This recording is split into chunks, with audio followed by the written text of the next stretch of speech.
Será uma bênção, como sempre é. Amém? Glória a Deus? Feche seus olhos, vamos orar. Amém. Senhor Deus e Pai, no nome de Jesus Cristo, Senhor, nós louvamos ao Seu nome por mais um dia, pela oportunidade e privilégio que nós temos, Senhor, de estarmos na Sua presença hoje.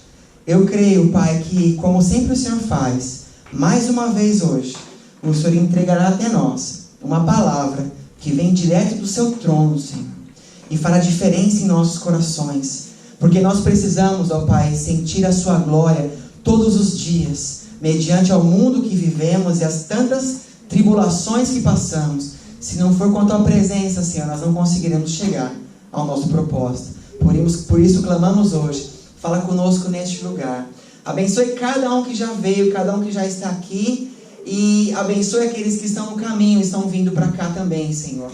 E aqueles que não puderam vir hoje, por qualquer motivo que seja, onde quer que eles estejam, Senhor, ó Pai, que o Senhor possa, no nome de Jesus Cristo, abençoá-los, ó Pai.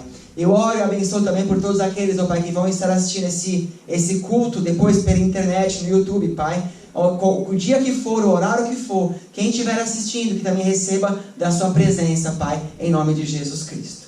Amém. Amém. Esse culto vai para a internet, amém? Divulgue depois lá, vai ser bênção, em nome de Jesus. Essa semana foi uma semana bem maravilhosa, sempre é, né? Amém?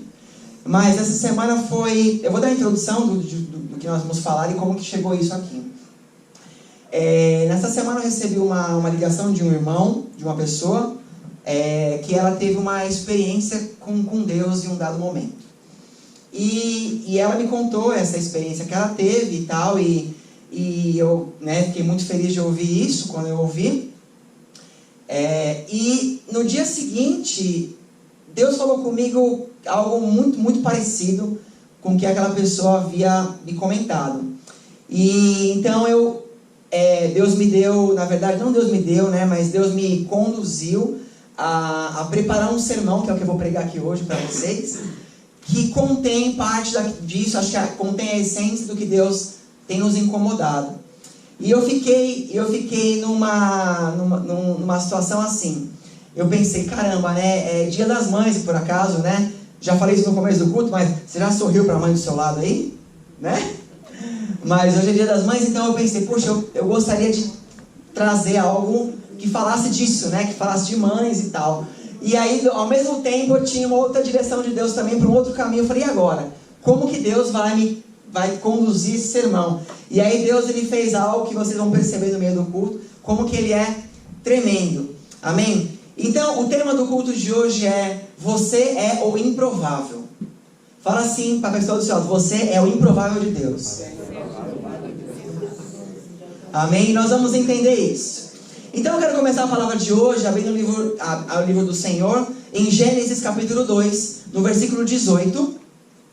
Gênesis 2:18, ele começa dizendo exatamente o seguinte: então o Senhor Deus declarou: não é bom que o homem esteja só. Farei para ele alguém que o auxilie e lhe corresponda.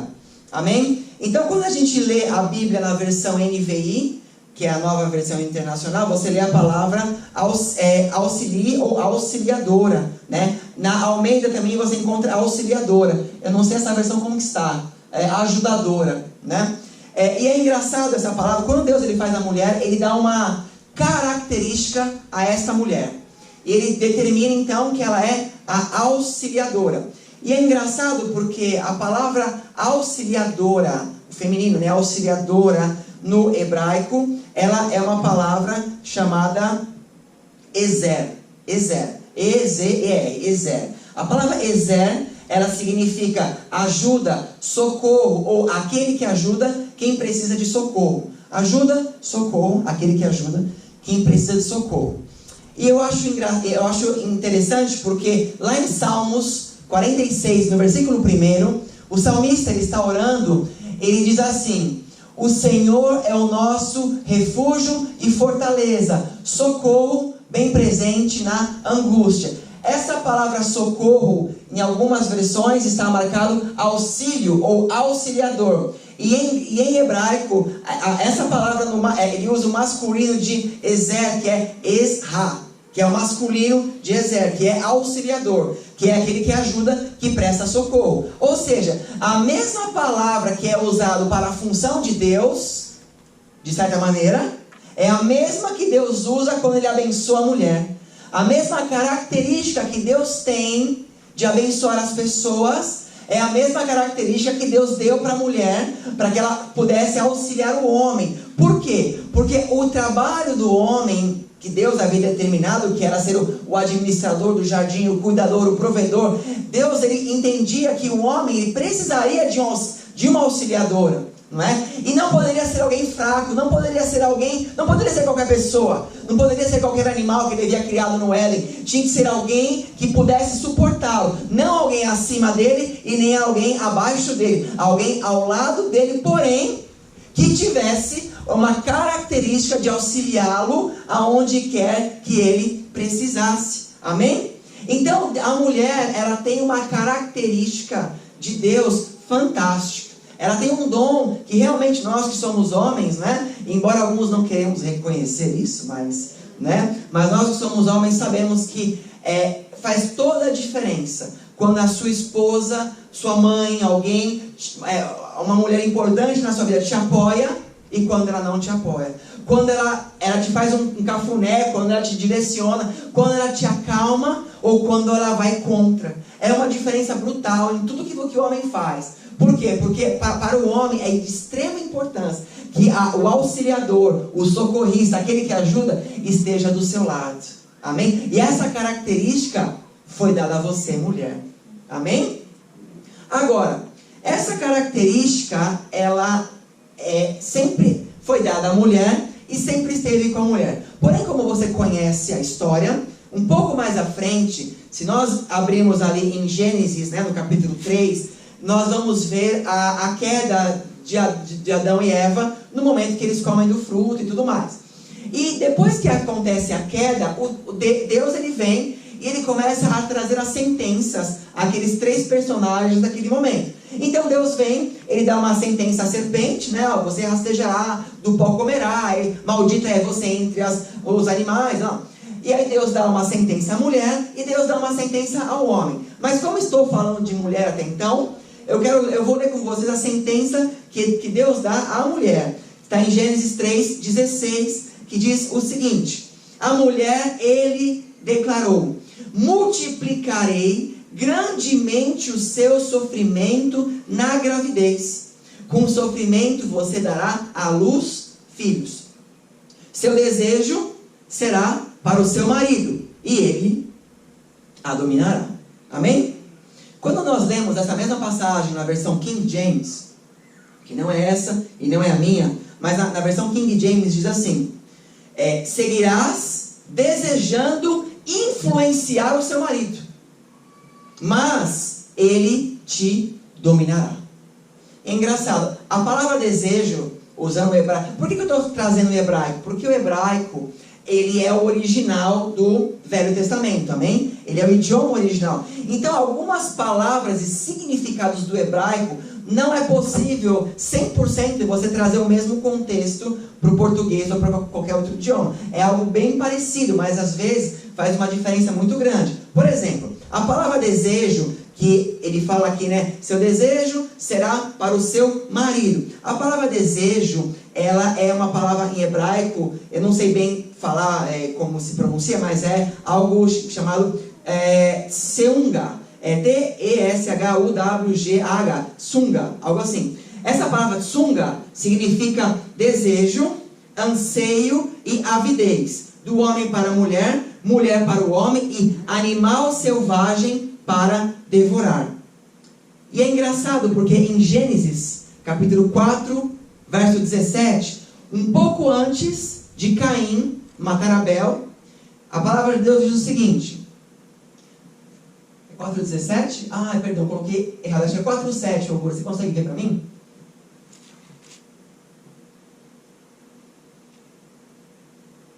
Colocou? Amém? Diz assim: se você fizer o bem, não será aceito, mas se não o fizer, saiba que o pecado ameaça a porta. Ele deseja conquistá-lo, mas você deve dominá-lo, né? Aqui, ó, o pecado jaz à porta, e sobre ti será o seu desejo. Então, o que acontece? Depois que Deus ele rejeita a oferta de Caim, Caim ele gera dentro dele uma ira. E essa ira, que é o pecado, não é? Ele tenta dominar a Caim, para que Caim ele matasse Abel, para que Caim buscasse uma pseudo-justiça. E aí vem essa palavra, vem um desejo. Aí fala assim, se o pecado vem à sua porta, domine esse desejo. Se você fizer o bem, vai colher o bem. Mas domine isso. Essa palavra desejo é, de novo, tsunga, que é o animal feroz que procura devorar a sua presa. É algo que é quase que incontrolável. Imagina um animal faminto e ver a presa doente na frente. Ele vai automaticamente querer matá-la para comer. É essa palavra, é esse sentido. Então, quando Deus ele coloca sobre a mulher e fala assim, o seu desejo será dominar o seu marido. Por que isso acontece? Porque a mulher, ela dá ouvidos à serpente. Então, ela não foi submissa a seu marido. Até então, Deus não havia determinado que ela deveria ser 100%. Mas ali, Deus coloca isso sobre a mulher. Você seguirá o seu marido. Por quê? Porque se Deus não colocasse isso, sempre a mulher iria ouvir Satanás. Sempre. Satanás seria o melhor amigo da mulher. Né? Então, ele coloca esse... Só que a mulher, ela tenta sempre passar o marido. Então nós vemos hoje que isso é muito real. Não estou dizendo que acontece com você hoje aqui, mulher, não estou te julgando, amém? Mas nós vemos, e é fato, até eu posso dizer muito isso, pelo fato de estar na igreja há muito tempo e trabalhar com muitas famílias, nós vemos uma tendência da mulher querer ser mais que o marido. Não é? Eu não preciso de você, eu posso pagar minhas contas, para quê? Eu mesmo faço, eu me viro, não preciso dele. Né? A mulher às vezes que ganha mais que o marido se coloca acima dele muitas vezes. Então, e nós vemos que são todas as vezes que a mulher se coloca acima do marido, aquela família tem um problema. Aquela família tem uma desestruturação. A mulher, em nenhum momento a mulher ela tem que ser maior ou menor que o marido. Quando Deus fala de se submeter ou estar abaixo do marido, daqui a pouquinho eu vou explicar o que ele quer dizer com isso. Mas em nenhum momento Deus estava denegrindo a mulher. O que Deus estava fazendo aqui, aquele anseio que ela tinha, deveria estar controlada pelo seu marido. Estão me entendendo até aqui? Amém? Agora, uma vez que essa determinação de Deus veio, o que aconteceu logo que eles saíram do jardim? A mulher, desde então, desde a época dos patriarcas e sempre, a mulher perdeu, até pelo povo judeu, hebreu na época, perdeu todo o seu respeito ou o seu valor. Então, se você for na própria Bíblia, você vai ver que a mulher, por exemplo, ela não era contada, ela não era nem reconhecida como cidadã. Então, né, você vê várias passagens. Então, eles chegaram em Canaã com 6.000 homens. Mas não é que só tinha homem, tinha mulher, mas não era contado. A mulher, ela não poderia chegar num juiz, por exemplo, e batalhar por uma causa. A voz da mulher não era ouvida. O marido, ele poderia repudiar a mulher ou mandar embora só pelo fato dele desconfiar que ela olhou para um outro homem. Ele poderia fazer isso. O marido poderia ter quantas esposas que ele quisesse. Muito embora ele tinha que honrar todas elas, né? Tinha que dar o mesmo recurso para todas. Mas a mulher não tinha o seu valor. E por que isso? Por que aconteceu isso? Porque eles pegavam essa pseudo-maldição que Deus colocou e eles assumiam que a mulher tinha que ser quase que uma empregada do homem, né? O povo judeu, o homem, ele andava mais à frente e a mulher tinha que andar mais atrás. A mulher não poderia conversar com nenhum homem na rua. Olha como que é o peso e a situação da mulher a esse respeito. Porém, uma coisa que eu quero dizer para vocês é que nunca foi a vontade de Deus que isso acontecesse. Nunca foi. Deus permite, por que Deus permitiu? Porque Deus, ele não interfere no livre-arbítrio, amém? Mas nunca foi. Tanto é que Deus abençoa a mulher como auxiliadora, alguém que tem um dom que é só dele, que é dele. A mulher tem um dom que o homem não tem. ela consegue administrar e fazer coisas com mais facilidade e eficiência do que o homem em grandes coisas, porque ela foi abençoada para ser assim, né? Eu vejo em casa, por exemplo, a minha esposa, ela fala assim, que hoje foi um dia bem assim, a gente tinha bastante coisas para preparar para o culto de hoje, então eu estava fazendo uma coisa, ela passava e falava, amor, quando você terminar, faz isso aqui, depois ela voltava, depois você faz isso aqui. Eu já não lembrava o segundo jamais. Estava no primeiro ainda, já estava no terceiro e no quarto. E quando eu vi, ela estava, né, rodando o peão, cozinhando, com a criança, fazendo tudo ao mesmo tempo. Falei, caramba, que inveja santa. Né? Mas é o dom que vocês têm. E Deus não tirou isso de vocês, amém? Não tirou isso. Agora, a humanidade, ele foi tentando mudar, foi tentando corromper. Tanto é, agora, eu quero dizer que isso começou a mudar, isso começou a ser quebrado quando Jesus Cristo chega. Quando Jesus Cristo ele vem, nós vemos que ele tratava as mulheres e os homens da mesma maneira.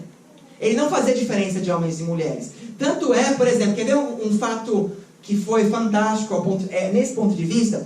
Quando Jesus ele vai conversar com a mulher samaritana. Conhecem essa história?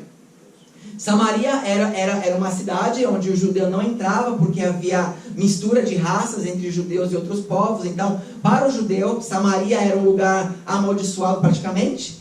E aí Jesus, ele está passando por Samaria, ele encontra uma mulher num poço, ao meio-dia, tirando água. Jesus, ele para falar com uma mulher. Nenhum judeu faria isso. Nem com uma mulher judia normal, ainda mais com uma samaritana. Ainda mais sozinho no dia, durante o dia. Isso era uma coisa, ainda mais o mestre, era algo impossível. E ele conversa com ela, né? E ele vai falando com ela e tal. E ela recebe quem ele é, ela vai e volta, fala dele para a cidade e vem, se converte um monte de gente. Os discípulos, eles ficam ali meio que ele está fazendo, né? Mas era o mestre. Um outro ponto, não sei se vocês lembram, mas tem uma passagem também, que vem uma mulher que estava com, acho que a sua filha doente, e ela chega para Jesus e fala, Senhor, né, ora por minha filha, né? E aí Jesus fala assim, não é bom, né, que eu dê do pão dos filhos de Israel para estrangeiros, né? E ela se ajoelha e ela fala assim, Senhor, mas até das migalhas os cachorrinhos comem, né? Então, quer dizer, ela não sai de lá. Na hora que a mulher vem e pede para Jesus abençoar, e Jesus fala para ela que não ia, né, entre aspas, os discípulos, na hora você vê na Bíblia que eles falam assim, Senhor, despede-a, manda ela embora. O que os caras falam, Jesus, está sendo o que tem que ser. Mas Jesus, logo na sequência, ele pega e abençoa ela.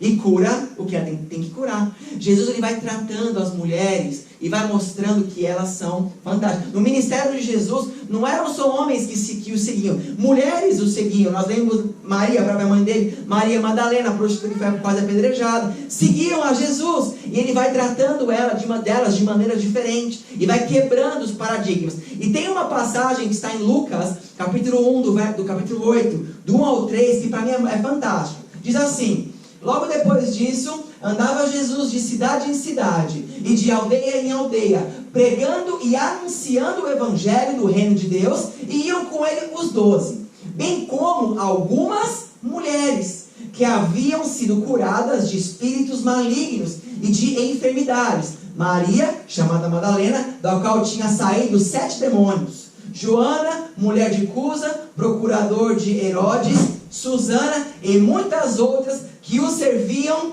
com os seus bens.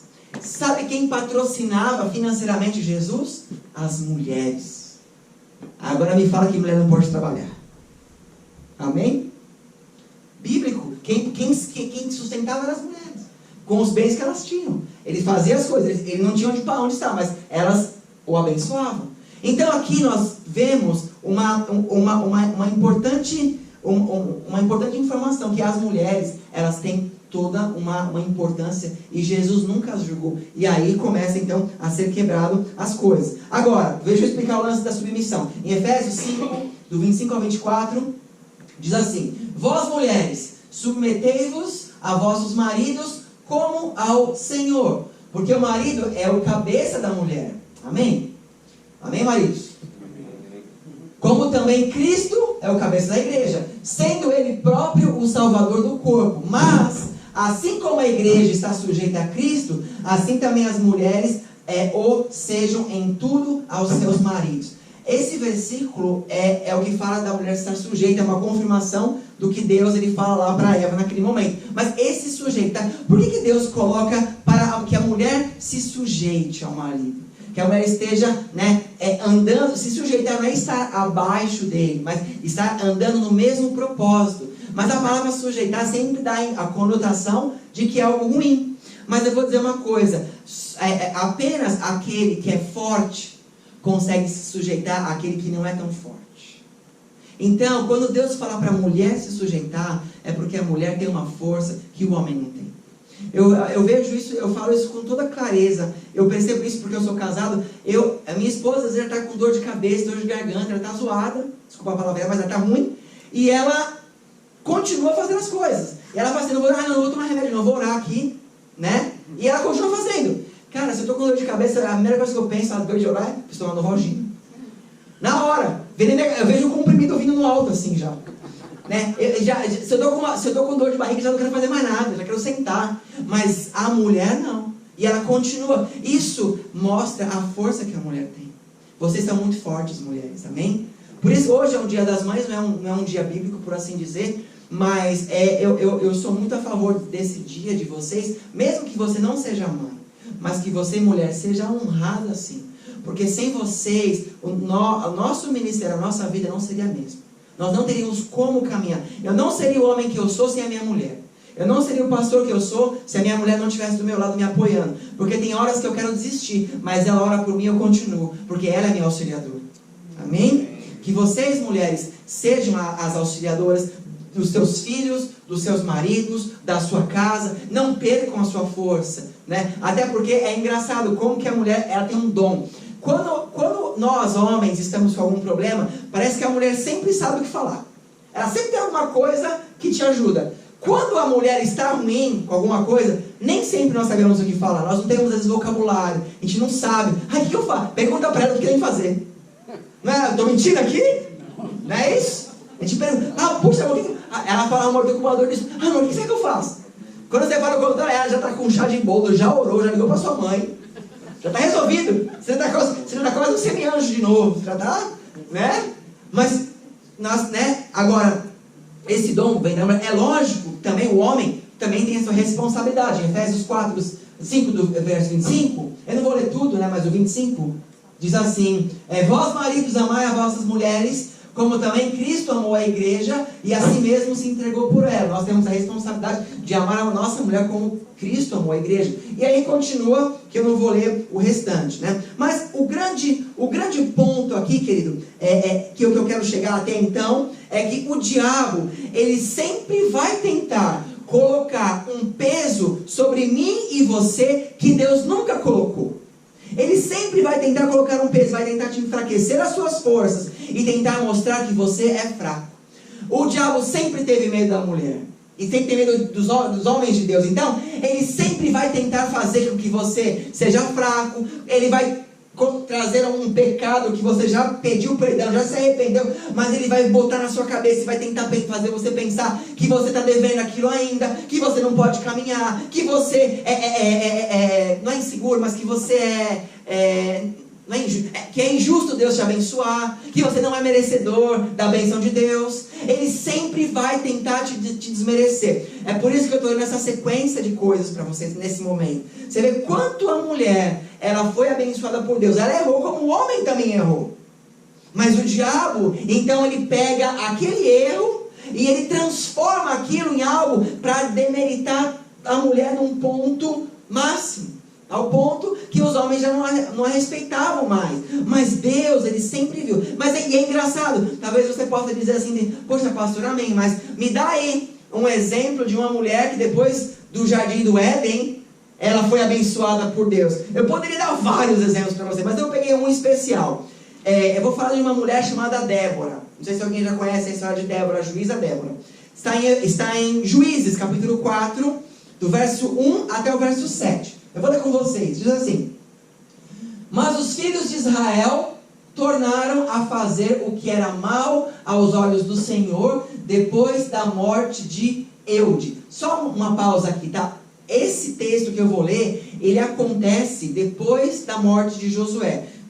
Só para você se basear, Moisés saiu com o povo do Egito, Moisés chegando na terra prometida, ele morre, Josué assume os hebreus, eles entram, eles conquistam, formam ali, né, Israel, eles conquistam as cidades, e depois ele morre. Quando ele morre, então, quem governa Israel eram os juízes, e começam a aparecer juízes, e Débora, que eu vou ler agora, ela era uma juíza e uma profetisa de Deus. E diz lá, verso 2: E o Senhor os vendeu na mão de Jabim, rei de Canaã, que reinava em Azor. O chefe do seu exército era Cícera. Engraçado, o homem chamava Cícera, mas enfim.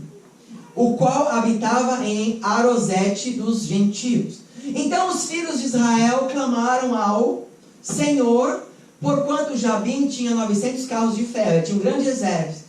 E por 20 anos oprimia cruelmente os filhos de Israel. Então faziam 20 anos que Israel era atormentado por um inimigo. 20 anos. Às vezes a gente não aguenta ficar 1 hora com dor. Você imagina 20 anos. 20 anos. Ora, verso 4. Débora, profetiza, mulher de Lapidote, quer dizer, era uma mulher casada, amém? Débora, profetiza, mulher de Lapidote, julgava, ou era juíza, a Israel naquele tempo. Ela se assentava debaixo da palmeira de Débora entre Ramá e Betel, na região montanhosa de Efraim. E os filhos de Israel subiam a ter com ela para julgamento. Eles iam pedir conselhos a ela para que ela julgasse.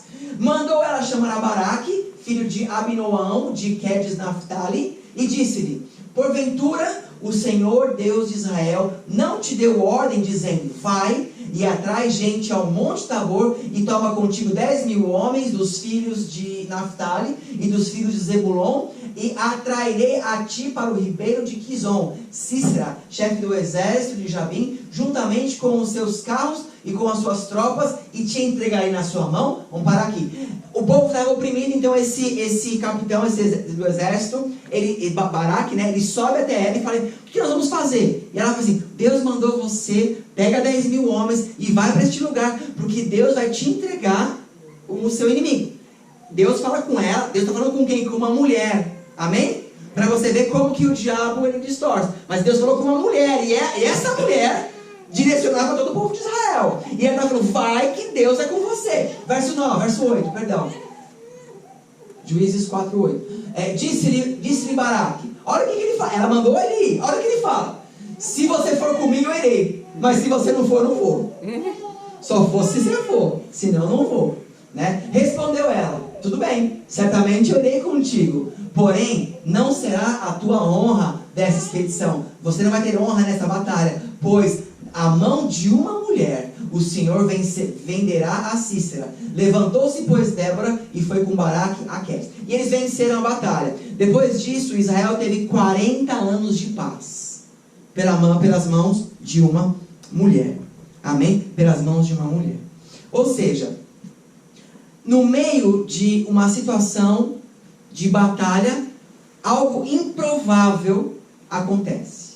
Uma mulher, ela é levantada e ela traz paz e vitória sobre todo Israel. Alguém que teoricamente deveria ser desprezado, alguém teoricamente que não deveria ter valor, que não deveria ter voz, mas Deus olha aquela pessoa. E é fantástico isso. Tem uma passagem em 1 Samuel, capítulo 16, verso 7, que é quando o profeta Samuel, ele é enviado por Deus para ungir o próximo rei de Israel, que seria no caso Davi. E ele chega na casa de Jessé, que é o pai de Davi, e ele manda vir entrar os filhos. E olha essa passagem que é o primeiro filho.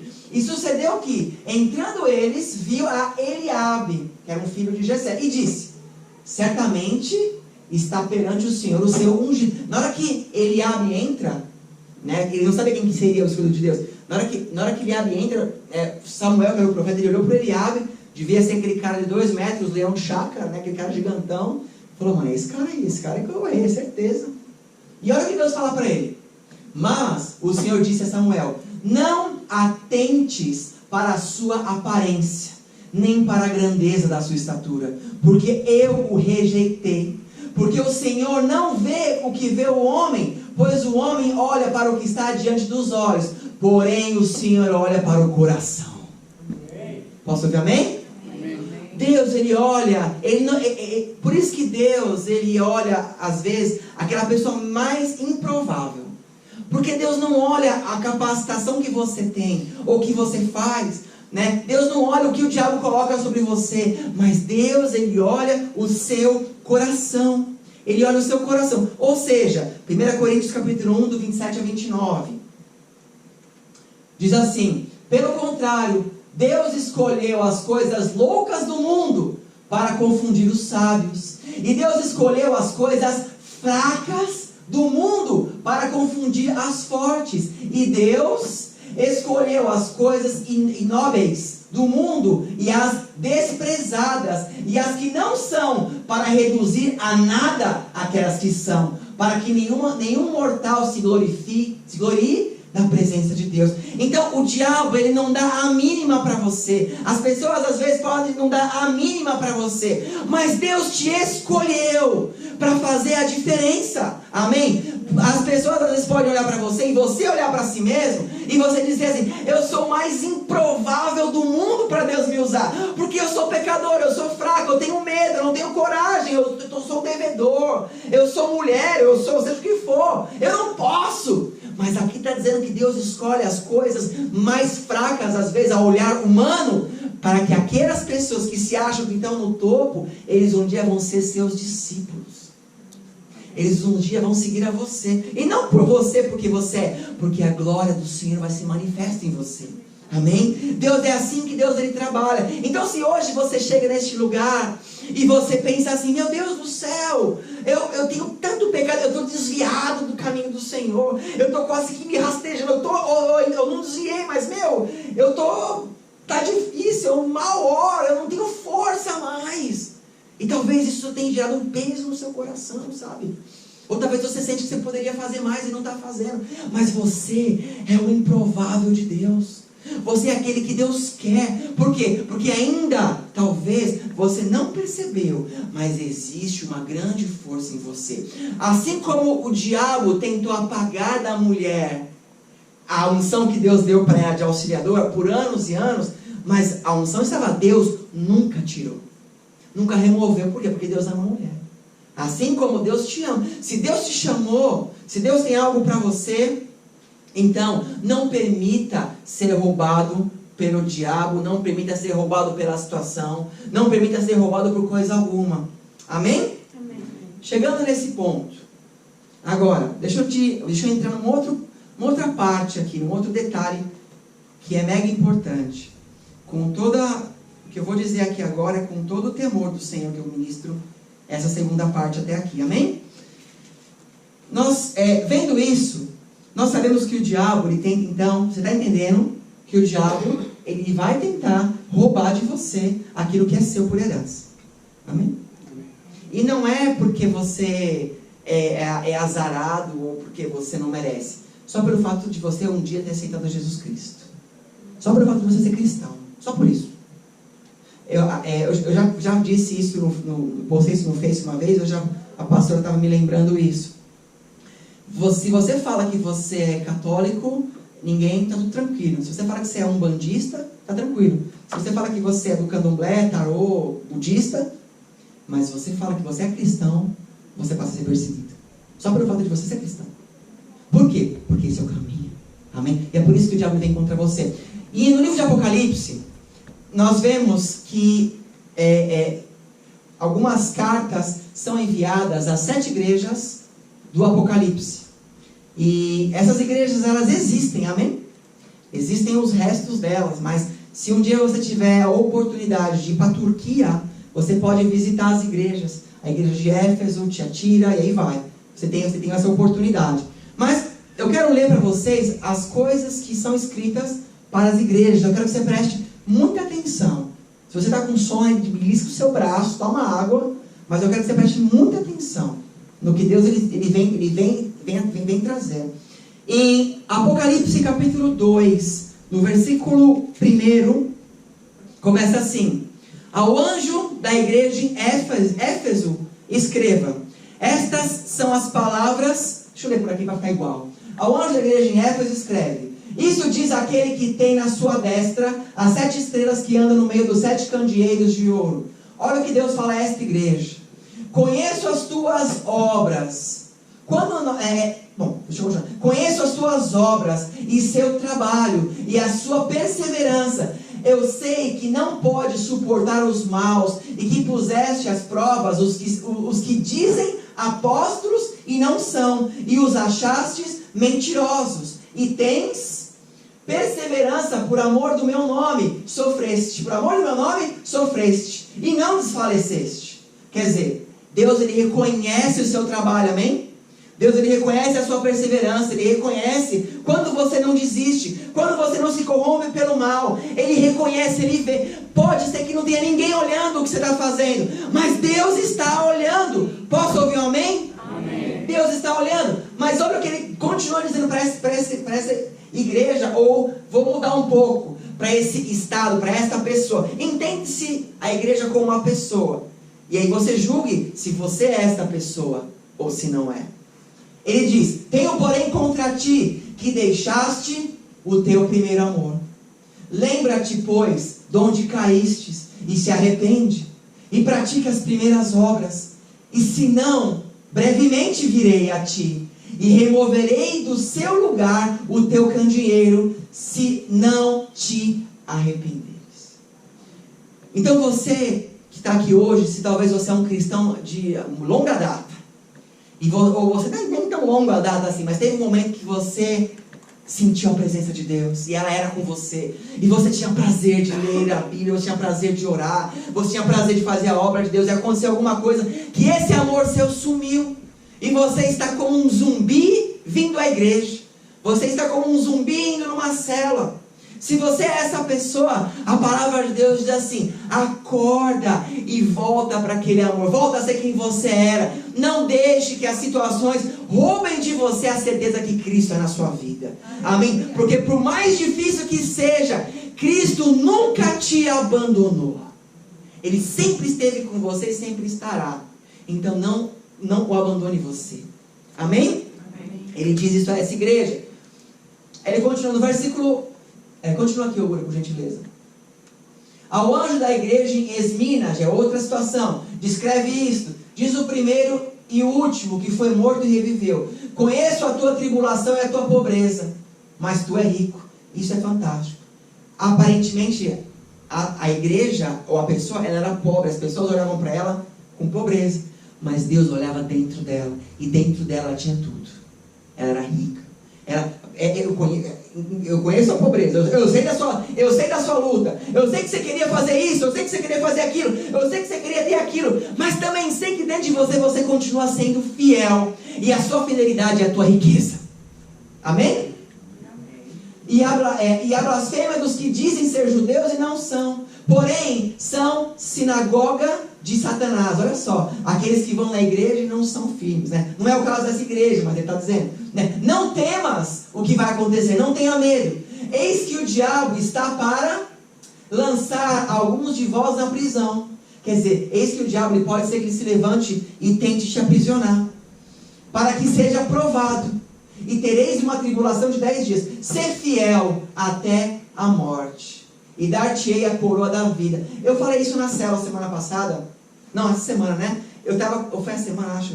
Desculpa, gente, eu prego tanto lugar. Mas eu estava dizendo assim, que às vezes eu fico pensando, né?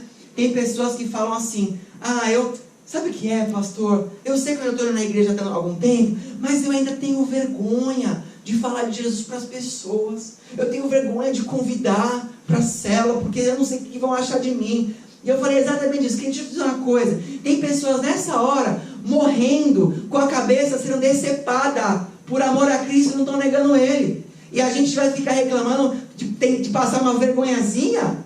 Abre o olho e se coloque, se posicione, porque o tempo é curto. Amém? Então, mesmo que você for provado, ser fiel até a morte. Ser fiel, continua crendo. Quem tem ouvidos, ouça o que o Espírito diz às igrejas. O que vencer, de modo algum sofrerá o dano da segunda morte. Quer dizer, aquele que for fiel vai para o céu de primeiro, não vai ficar aqui. Dá um salve de palmas ao Senhor. Amém? E Continua, essa foi a segunda igreja. Vamos ver a terceira igreja. Ao anjo da igreja em Pérgamo, escreve: isto diz aquele que tem espada aguda de 2 gumes. Sei onde habitas, que é onde está o trono de Satanás. Quer dizer, eu sei que você está num lugar onde você... É mais ou menos assim, eu sei que você é um cristão no meio de um covil de satanista. Eu sei que você é cristão e você está numa situação... Você está vivendo num lugar onde ninguém quer Cristo. Ele fala, eu sei que você está vivendo no trono de Satanás, mas retens o meu nome e não negaste a minha fé. Mesmo nos dias de Antipas, minha fiel testemunha, o qual foi morto. Continua.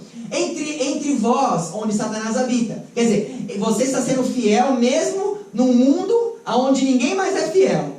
E Deus reconhece isso. Mas ele diz, entretanto, algumas coisas eu tenho contra ti. Porque tens aí os que seguem a doutrina de Balaão, o qual ensinava Balaque a lançar tropeços diante dos filhos de Israel. Ele está contando uma situação de um homem que ele era até então profeta do Senhor e estava amaldiçoando as próprias pessoas do Senhor. Então ele está dizendo assim, você está no meio de Satanás, mas você tem guardado a minha fé, só que você tem se corrompido. Você está fazendo coisas que Satanás está mandando você fazer. Mesmo você crendo em mim, você está dividido. Você está vivendo uma vida de divisão. Né? Qual ensinava a palavra? Introduzindo-os a comerem das coisas sacrificadas a ídolos e a se prostituírem. Assim tens também alguns que de igual modo seguem a doutrina dos nicolaítas, que eram... A Bíblia não fala tanto dos nicolaítas, mas era uma seita que elas entravam dentro da igreja e faziam com que os fiéis se prostrassem e adorassem outros deuses, que não o Deus do Senhor. Amém? Ou seja, ele está dizendo assim, aqui ele está dizendo para aquelas pessoas que são assim, que elas vão à igreja, elas frequentam a igreja, elas vivem no mundo como nós vivemos, só que enquanto ela está na igreja ela adora, mas quando ela está lá fora, ela faz o que o mundo quer que ela faça. E é isso que Deus fala.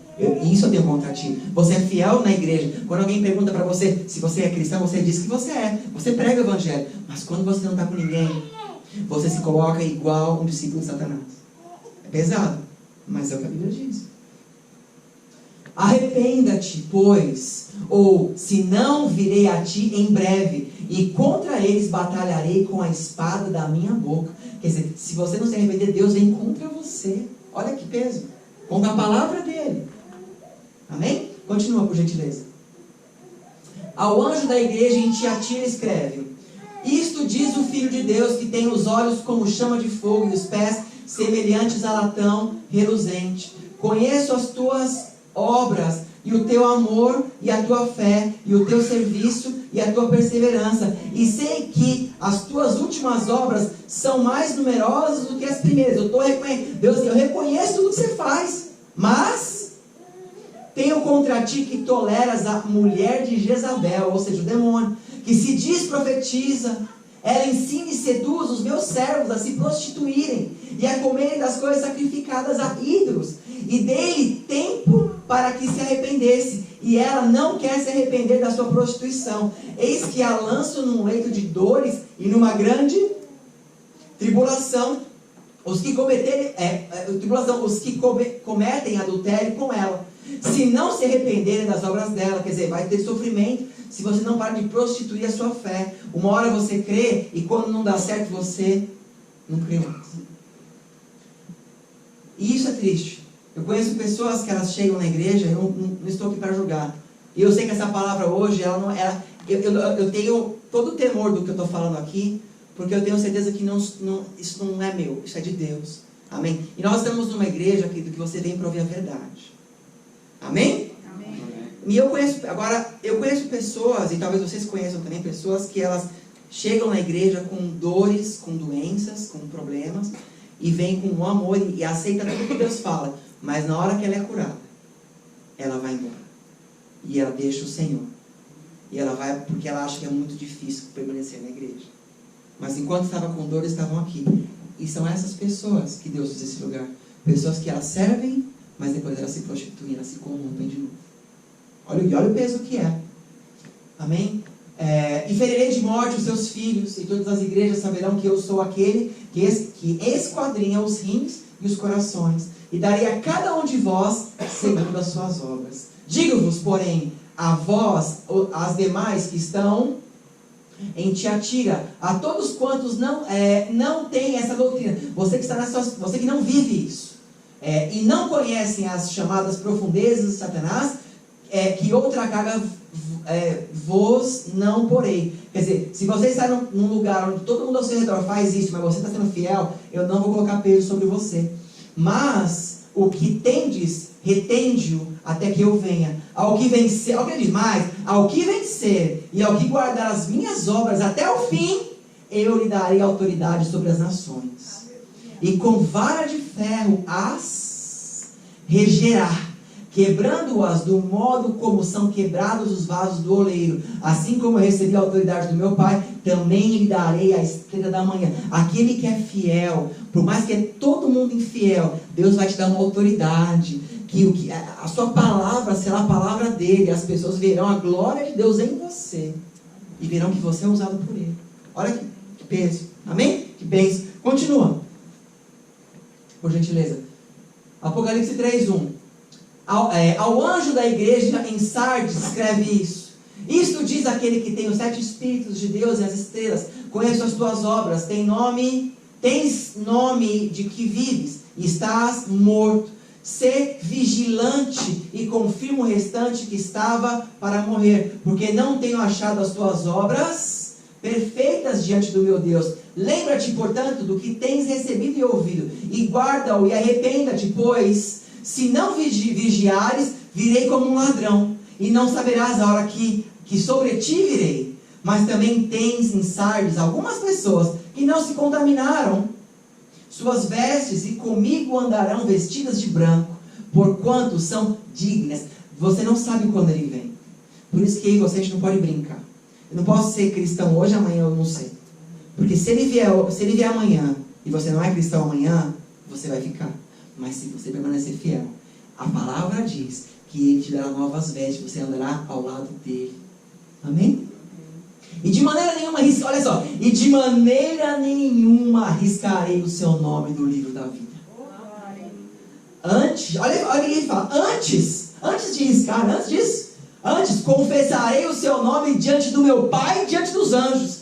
O próprio Jesus está falando assim, eu não tirarei o seu nome, e além de não tirar, eu vou chegar para o meu Pai, para os anjos, e falar assim, ele é fiel. Amém? O tempo que nós vivemos aqui na terra, ele é passageiro. É por isso que Satanás, ele tenta te corromper e me corromper, achando que viver uma vida cristã leviana, está tudo bem, que no final Deus terá misericórdia de mim e de você. Eu não sou Deus, espero que Deus tenha, mas quem sou eu para dizer isso? Mas eu não vou arriscar. Você vai? Continua, por gentileza. Ao anjo da igreja em Filadélfia, essa igreja é a igreja boa. Ao anjo da igreja em Filadélfia escreve, isto diz o que é santo, o que é verdadeiro, o que tem a chave de Davi, o que abre e ninguém fecha, e fecha e ninguém abre.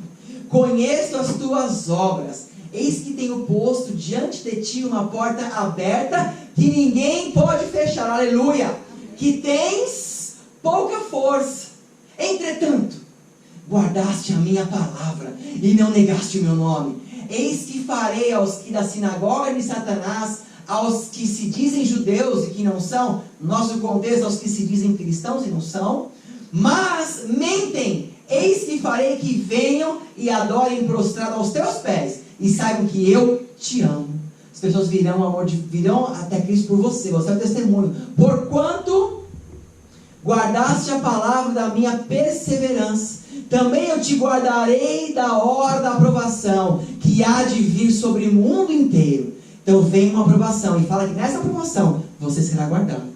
Amém? Para pôr à prova os que habitam sobre a terra. Verso 11.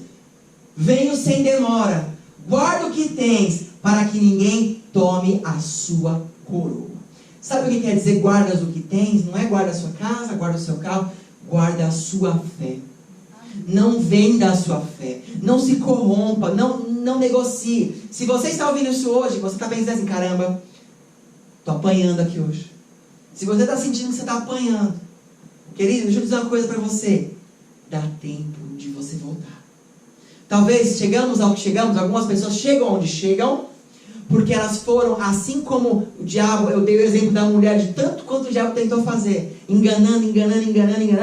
Da mesma maneira, o diabo ele tenta fazer que eu e você levemos uma cristianidade, um amor a Deus de qualquer maneira, e percamos a nossa salvação, a nossa bênção. Mas a palavra de Deus está dizendo que se você for fiel, você é salvo. Então ainda dá tempo. Posso ouvir amém? Amém. Ainda dá tempo. Não deixe que a sua mente seja corrompida. Amém? Continua, Gura, por favor.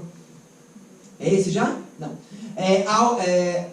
A quem vencer, eu farei coluna do templo do meu Deus, de onde jamais sairá. E escreverei sobre ele o nome do meu Deus e o nome da cidade do meu Deus, a Nova Jerusalém, que se vai ter uma coluna de heróis da fé, que desce do céu da parte do meu Deus, e também o meu novo nome. Amém? Glória a Deus. Passa, por gentileza. Próximo. Amém. Essa é a última igreja, Laodiceia. A última igreja, as pessoas que estudam escatologia dizem que é o tempo da nossa igreja. É o tempo que estamos hoje. A igreja de Laodiceia. E é engraçado porque a igreja de Laodiceia era uma igreja que tinha muita riqueza. Ela tinha muito dinheiro. Hoje, se você olha as ruínas de Laodiceia, eu te encorajo a procurar no YouTube. Você vai encontrar vários vídeos falando das igrejas do Apocalipse. E estude a igreja de Laodiceia. Você vai ver que a igreja tinha muita riqueza. Só que olha a carta que é escrita para a igreja de Laodiceia. Ao anjo da igreja de Laodiceia escreve: isto diz o Amém, a testemunha fiel e verdadeira, o princípio da criação de Deus. Verso 15: conheço as tuas obras, que nem és frio e nem quente. Quem dera foras frio ou quente. Assim, porque és morno e não és quente e nem frio, vomitar-te-ei da minha boca. Isso diz assim: aquelas pessoas que elas vêm à igreja, assistem ao culto, mas o coração delas não está para Cristo. Elas falam uma coisa e vivem outra coisa. Pregam uma coisa e vivem outra coisa. Para essas pessoas, a palavra diz que Deus as rejeitará. Mas Senhor, eu expulsei demônios em teu nome, eu curei em teu nome. E Deus dirá: eis que te digo, nunca te conheci. Apartai-vos de mim. Essa é a igreja que vivemos hoje. E essa é a preocupação que eu creio que Deus ele tem hoje. E é por isso que Deus tem falado ao coração de vários santos, de várias pessoas, não é? Que acorde, se posicione. E é lógico, o mandamento máximo é que, não mandamento, mas uma das últimas direcionamentos de Jesus foi: vai, prega o evangelho, toda criatura e tal. Mas antes disso, que você e eu possamos estar com o nosso coração conectados com Cristo. E não pregar por pregar. Senhor, eu estou pregando, estou fazendo a sua vontade. Mas o seu coração, você reclama, você fala mal da sua vida, da sua família. Você amaldiçoa o seu dia. E no final do dia você prega Jesus para as outras pessoas. É meio que incoerente. É uma vida incoerente. É uma vida morna. Está entendendo? É isso que ele diz aqui nesse momento. Passa o próximo, Gura. Verso 17. Porquanto dizes: rico sou, e estou enriquecido, e de nada tenho falta, e não sabeis que és um coitado. Pessoa que acha que tem tudo. E eu vejo muito isso aqui. Hoje o Chase Safari compra qualquer coisa. Você abre a conta ali, você tem $25 mil de crédito rapidinho. Para comprar um carro. No Brasil você é quase que um rei. Então, muitas pessoas, agora, eu vejo muitas pessoas que elas eram cristãs no Brasil e chegou aqui e deixou de ser. Então eu creio que elas nunca foram de verdade. Ou estão esperando. Mas o ponto é, ele fala assim: você que acha que você tem tudo porque você é bonito, porque você tem uma roupa boa, porque você tem um cartão de crédito, porque você mora bem, porque você fala bem, você é um pobre coitado. Você é um pobre coitado. Miserável, pobre, cego e nu. Você não tem nada. Porque o essencial é a presença. E você não tem. Uma pessoa que não tem nada, se ela tiver a presença, ela tem tudo. Amém. Porque quem sustenta é Ele, não é o homem. Quando você acha que é o homem ou os seus dons que te sustentam, você perdeu. O dia que eu achar que essa igreja está crescendo por minha causa, eu perdi. A igreja acabou, porque a igreja não é minha. É dele. Amém? O ministério não é meu, o ministério é dele.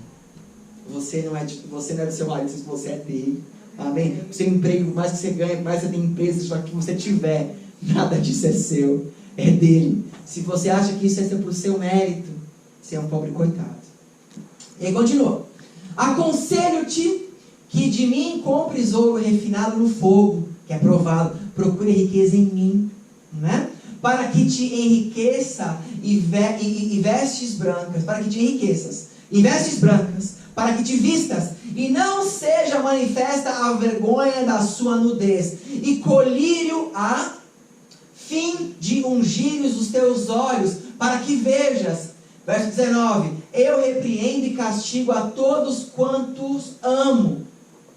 Sê, pois, zeloso e se arrepende. Verso 20: e eis que estou à porta e bato, e se alguém ouvir a minha voz e abrir a porta, entrarei em sua casa, e com ele cearei, e a ele comigo. Amém? Amém. Eis que estou à porta e bato. Se alguém está à porta, sabe o que significa? Que ele está próximo. E essa igreja é a última igreja, e esse versículo é o penúltimo versículo. E eu digo para vocês, igreja, ele já está na porta. Ele já está na porta. Então é a hora de a gente se arrepender. No verso 21 ele diz o seguinte: ao que vencer, eu lhe concederei que se assente comigo no meu trono. Posso ouvir amém? Amém. Quem vai sentar no trono com ele? Quem vencer. E por que Deus traz essa palavra nesse momento? E olha, eu já estourei o horário, eu sabia que isso ia acontecer, vocês me perdoem. Mas eu não podia sair daqui sem pregar aquilo que Deus tem incomodado os nossos corações. Nós não podemos viver uma religiosidade, a religiosidade da prosperidade. Eu não posso vir aqui e ficar pregando para vocês que tudo vai dar certo, que tudo vai ficar bem, que Deus vai te curar. Ele vai fazer isso. Mas existe também uma responsabilidade minha e sua. Enquanto a gente fica brincando de ser cristão, o diabo não está brincando de ser diabo. E a cada dia, assim, eu e você percebeu, ele está nos roubando. Ele vem te roubando, vem te enfraquecendo, ele vem tentando corromper você com síndromes, com pensamentos, com dores, com passado, com um monte de lixo, que Deus está dizendo assim para você: olha, pare com isso, se levante, passou, se posicione, vai à frente, porque eis que estou à porta e eu bato. Não fique mais brincando, porque ele está chegando a hora. O apóstolo Pedro não trouxe esse versículo aqui, mas o apóstolo Pedro diz que no final dos tempos as pessoas iriam começar a dizer assim: cadê esse Deus que falou que ia voltar? Cadê esse Deus que falou que ia voltar? Cadê Jesus não ia voltar? Jesus não ia voltar? Cadê ele? As pessoas zombariam, as pessoas iriam brincar com isso. Pedro já disse isso lá em 2ª, 1 Pedro, ele fala isso, né? E é o que acontece hoje. As pessoas perguntam: mas cadê esse Jesus que vai voltar e não volta? Querido, desde quando eu me converti, eu escuto da volta de Jesus. E eu creio que ele volta nesse tempo, no meu tempo, no seu tempo. Eu creio nisso. Mas mesmo se ele não voltasse nesse tempo, eu morreria ainda acreditando nele. Porque a minha salvação depende disso. Não depende das pessoas. A nossa salvação depende da sua postura, do seu posicionamento. Amém? Do seu posicionamento. Nós vemos aqui então que o diabo, ele vai perseguindo. Essas igrejas são situações de pessoas que vivem, pessoas que são perseguidas, pessoas que se corrompem, que perdem, né? Nós vemos então, Deus, quando ele manda Jesus Cristo, ele manda através de Maria, amém? Veio por Maria, uma adolescente de 12 a 15 anos de idade, que era a mais improvável pessoa para carregar no ventre o Filho de Deus, e Deus a escolhe. Quando o gigante Golias, ele afronta Israel com tantos soldados fortes e poderosos, já vividos de guerra, Deus escolhe um adolescente de 20 e poucos anos, um jovem adulto de 20 e poucos anos, chamado Davi, que não conseguia pôr uma armadura porque era pesada. Ele vai com um estilingue, praticamente com uma funda, e Deus escolhe ele. Quando o povo estava massacrando Israel em dado momento, Deus levanta um homem que se considerava o menor da tribo dele, o menor da sua casa, com o nome Gideão, e com 300 homens ele vence o exército de mais de 50 mil homens. Deus escolhe o improvável, amém? Deus escolhe as pessoas incomuns. Então, essas pessoas, agora, todas essas pessoas, como eu acabei de falar, essas que eu falei, todas elas tinham algo em comum. Todas elas eram improváveis. Presta atenção, Deus usa os improváveis para realizar os seus milagres. Amém? Por isso que Deus vai te usar. Agora, que nós não caiamos como as cartas dizem para essas igrejas. Amém? Que você não se sinta menor, que você não se sinta fraco, que você não se sinta impotente ou incapaz de fazer alguma coisa. Porque Deus vê em você capacidade, Deus vê em você amor, Deus vê em você, sabe, unção está em você. E você pode fazer grandes coisas. E não aceite viver um cristianismo mais ou menos. Não aceite viver um cristianismo meia boca. Sabe, eu tenho muito temor quando eu venho pregar nesse altar. Muitas pessoas falam assim, poxa pastor, que bênção de palavra. Mas vou dizer uma coisa para vocês, amados. Eu tenho muito temor quando eu prego nesse altar. Sabe por quê? Porque eu me preocupo em pregar uma palavra, primeiro, que venha de Deus e não de mim. Porque eu não sou ninguém.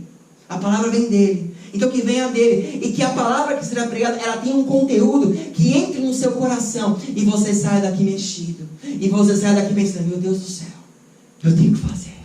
Eu tenho que ungir, tenho que continuar, tenho que perseverar. Por quê? Porque se você vir para a igreja e voltar igual, voltar reclamando, então a palavra não entrou no seu coração e você está perdendo o seu tempo. E Deus está chamando pessoas neste lugar, amém? Você tem um dom, você tem um chamado, em nome de Jesus, você tem um chamado. Eu vou ler o último versículo com vocês, que está em 1 Coríntios, capítulo 26. Eu vou ler na minha versão, na versão NVI, mas vocês podem acompanhar aí, tá? Eu acho esse versículo, ele finaliza esse contexto, assim que eu achar ele.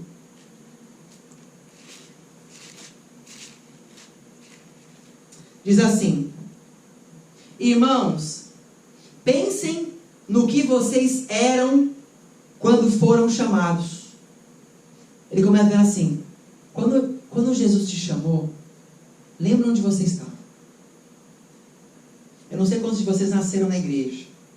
Se você nasceu na igreja e você nunca se desviou, glória a Deus por sua vida. Mas também sei que muitas pessoas que também nascem na igreja, num dado momento elas enfraquecem na fé. E é complicado essas pessoas porque elas têm uma dificuldade maior para voltar. É mais fácil você converter alguém do nada do que você trazer para Jesus alguém que se perdeu. Porque ele tem traumas e muitas coisas. Mas ele fala assim, lembra de onde você foi tirado. Talvez você está falando assim, puxa pastor, mas essa palavra ainda não serve para mim, porque eu estou numa situação difícil. Eu estou ainda no lodo. Mas, independente, né? Se você hoje está no lodo, se você está no pó, Deus vai tirar você daí. Em nome de Jesus. Mas ó, lembra quem eram vocês quando foram chamados? Poucos eram sábios segundo os padrões humanos. Poucos eram poderosos. Poucos eram de nobre nascimento, mas Deus escolheu o que era para o mundo loucura, para envergonhar os sábios. Escolheu o que para o mundo é fraqueza, para envergonhar o que é forte. Ele escolheu o que é para o mundo insignificante, desprezado, o que nada é, para reduzir a nada aquilo que acha que é, a fim de que ninguém se vanglorie diante dele. Porém, por iniciativa de vocês que estão em Cristo Jesus, o qual se tornou sabedoria de Deus para nós. Isto é justiça, santidade e redenção, para que, como está escrito, quem se gloriar, glorie-se no Senhor. Tudo que você fizer, faça em nome do Senhor. Não é para a sua glória, é para a glória dele. Deus escolheu o fraco, o pobre, o incapaz, o que o mundo desprezou, aquele que tem problema, aquele que estava afundado no pecado, aquele que é o endividado, Deus ele olha para essas pessoas e Deus ele dá uma oportunidade e Deus tira de lá. Por quê? Porque essas pessoas, sabe por que eu estou falando isso? Poxa pastor, então Deus não vem para os ricos? Ele vem. Mas por que ele está falando disso? Porque é uma pessoa que já passou por uma dor de cabeça, quando ela ora por o outro com dor de cabeça, ela sabe o que ele está sentindo. Uma pessoa que veio do nada, que nunca teve nada, o dia que ela tiver e ela honra ao Senhor, ela sabe o que sente aquele que tem aquilo. Uma pessoa que venceu uma síndrome da depressão, do pânico, na hora que ela vence, ela ora por outra pessoa e ela sabe o que aquela pessoa está sentindo. Ela sabe que não é mentira. Então ela olha e ela percebe, porque ela tem um poder. Por isso que Deus escolhe essas pessoas. Então se hoje você estava desviado, se você estava com a sua fé abalada, se você estava magoado, achando que Deus não estava te ouvindo, ou alguma coisa, Deus tem para você e para mim hoje o seguinte chamado: saia da onde você está, porque eu te colocarei acima de todos aqueles que acham que porque você vai ganhar as outras pessoas que estão na sua situação. As pessoas que estão endividadas, as pessoas que estão fracas, você vai ganhar essas pessoas. E para você ganhar, você tem que sair de onde você está. Senão você estará junto com elas até o final. A posição é sua, o chamado é de Deus. Posso ouvir um amém? Amém, amém, amados? Então, uma vez dito isso para vocês, eu vou finalizando aqui. Você pode pôr algum louvor aí. Pode ser o primeiro que tocou, mas bem baixinho, tá bom? Mas eu quero finalizar essa palavra. Hoje eu não vou ler mais nada, eu já estourei o tempo bastante, me perdoem, mas eu quero que você saia daqui hoje entendendo o seguinte: você não é tão pequeno quanto você acha que você é. Você não é insignificante. Você não é fraco. O diabo tenta colocar isso para você. Às vezes ele usa pessoas que você ama para falar isso para você. E dói. E dói. Às vezes ele usa situações que você fracassa e aí ele fala assim para você: tá vendo? Você é um fracassado, você não pode vencer. Ele usa situações para te deixar você no pó. Mas Deus nunca te amaldiçoou. Você não é amaldiçoado. Você é abençoado de Deus. Você é abençoado. Só que existe, é lógico, se você continuar na situação de se achar um incapaz, de se achar um fraco, de se achar que você não... Se você viver essa situação, um dia você vai estar naquela situação daquelas igrejas, aonde um dia Deus vai dizer: eu lembro o dia que você fez isso, mas hoje você não faz mais. Se você não se arrepender, eu vou vir com juízo. E Deus não fala isso para te pôr medo, não. É um alerta. Porque Deus ele disse, não é? Que aqui Jesus voltaria e os santos subiriam e o mundo seria julgado. Isso é fato, vai acontecer. Isso vai acontecer. Quer você queira ou quer você não queira. É inevitável. O Apocalipse é inevitável. A volta de Jesus é inevitável. Não importa quanto você ore, não tem como. Ele vai voltar uma hora ou outra. E mesmo que a gente já tenha morrido, nós seremos ressuscitados entre os mortos. E teremos o nosso julgamento. Ninguém vai fugir disso. E o que vai ser levado nessa hora? As suas obras. Se você aceitou Jesus, se você buscou a Ele, se você foi fiel. Todos nós pecamos, eu pequei também, eu peco também, queridos. Eu não sou santo, quer dizer, santos somos, porque a palavra diz que a palavra santo significa separados. E todos nós somos separados por Deus, amém? Bem como somos todos santos, tá? Mas somos pecadores. Agora, se eu me prender ao meu pecado e deixar que meu pecado seja maior do que a minha fé, então eu estou condenado. E quando chegar o momento, Ele está à porta e Ele está batendo, vai chegar uma hora que essa porta vai abrir e o fim vai chegar. Nessa hora, eu quero estar de vestes brancas para receber o Cordeiro, para receber o céu e Rei dos Reis. Amém? Então hoje, que eu e você possamos sair deste lugar com o coração, não com medo de ficarmos neste lugar, não com medo de não ir para o céu, não com isso. Eu não quero que você tenha esse tipo de pensamento, mas eu quero que você tenha o pensamento da seguinte maneira: eu tenho muito o que fazer para Cristo. A começar dentro de mim mesmo. A começar dentro de mim, mudanças dentro de mim. Tem coisas que a gente cobra, que não deveria ser cobrado, mas nós deveríamos esperar no Senhor, continuar orando, esperando nele. Dentro da nossa família, como que estamos agindo dentro de casa? Nós temos dificuldades e nós procuramos soluções humanas para elas, mas será que não chegou a hora de verdade de retomar a verdadeira fé? Se ajoelhar e falar: Senhor, não está nas minhas mãos, está na sua. Amém, igreja? Fique de pé no seu lugar em nome de Jesus Cristo.